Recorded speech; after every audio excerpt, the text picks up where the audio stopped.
fossil fuel conglomerates. Have you listened to Petrodragonic Apocalypse or Dawn of Eternal Night and Annihilation of Planet Earth and Beginning of Merciless Damnation by King Gizzard and the Lizard Wizard? It's another Infest the Rat's Nest style metal epic like opus, talking about the apocalypse brought about mankind through climate change and ecological disaster. Pretty good listen. No, I've been meaning to. If you want to do the Discog dive, I'd recommend my King Giz intro playlist. It's made to be listened to in order so that you can get like a good cursory example of like all the music they touch. And it's also like my dream live set performance they would do. A lot of like epic sets and then cooldown periods kind of thing, lumping similar genres together. So Petrodragonic Apocalypse, to my knowledge, starts off with Motor Spirit, where it's just like humanity being a cult that worships like motors and combustion engines and like oil and gas and petrol.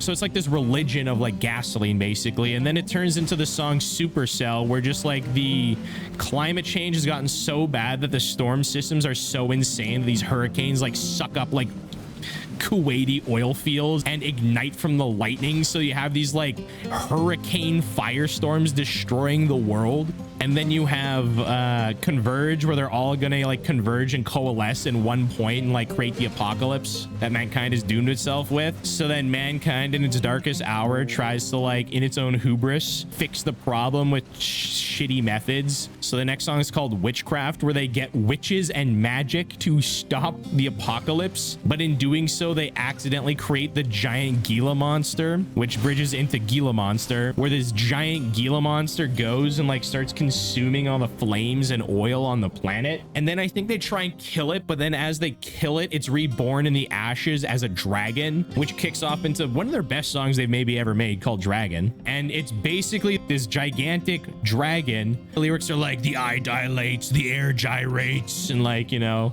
starts burning the planet, consuming more and more of all the Earth's oil resources. And then at the end, it unfurls its giant wings that are so big that it casts a shadow over the entire Earth, which begins the dawn of eternal night. And then the final song is Flamethrower, which just starts belching oil and fire on the entire Earth and incinerates the entire planet.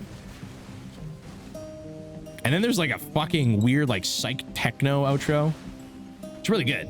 We can just listen to it, actually. It's a really good album. It's pretty short, too. It's only like 45 minutes. Gila, Gila, Gila.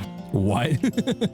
I mean, the plot of Infest the Rat's Nest is just as crazy. The first half is like detailing the ecological disaster of Earth, and the second half turns into like a sci-fi epic. What is the intro song? Oh, Planet B. That's one of my favorite songs they've ever made.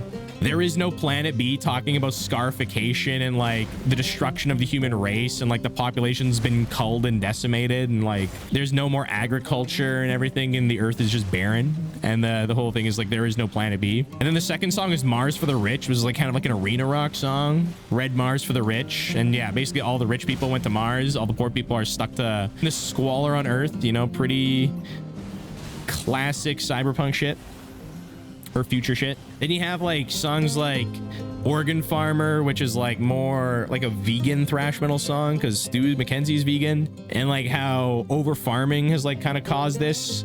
And I kind of read into it as like humans having this need for red meat to the point where they become cannibals, like human need human meat kind of thing is like one of the lines they throw out there, one of the hooks. Yeah, and there's Superbug, which was hilarious listening to that in 2019 about an antibiotic resistant disease destroying the human race. In 2019, right, like 3 months before COVID happened, basically. That was kind of surreal.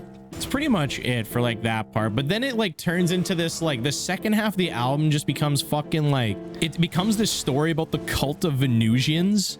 So basically these people on Earth are like, this place is a shithole and the Earth's gonna end soon. So they just become insane and start a religion of Venus, where they figure, well, if rich people own Mars, we're gonna go to Venus. So there's like Venusian 1, Venusian 2, Perihelion, where it's just all about them like flying through space, and like Venus being a holy blimp where it's full of helium and shit. Outside air will bring you death, just make sure to hold your breath. And they're just like insane.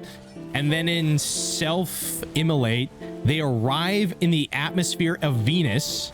I think in perihelion, a bunch of them like fly into the sun by accident, doing like a, you know, the perihelion is like the farthest point of an orbit.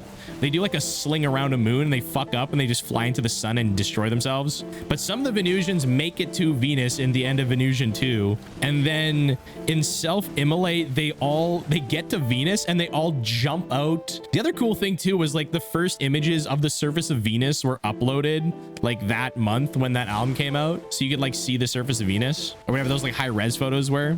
Where it's just all a yellow atmosphere with those black like basalt rocks. So in self-immolate, they get there and they all just like skydive out of the spaceship into the atmosphere and they all like incinerate themselves to death. And then in the outro or the end track, it's hell. It's called Hell. They arrive in hell and they say like, wow, God, it's pretty hot down here. And they're like in a furnace, but they like literally think that they are just got to the surface of Venus. They think they are literally on Venus, but they have died and gone to hell. And that's how Infest the Rat's Nest goes. It's pretty cool. The door to hell is amber.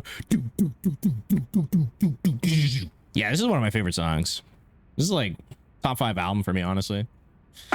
Infest the Rat's Nest, that is.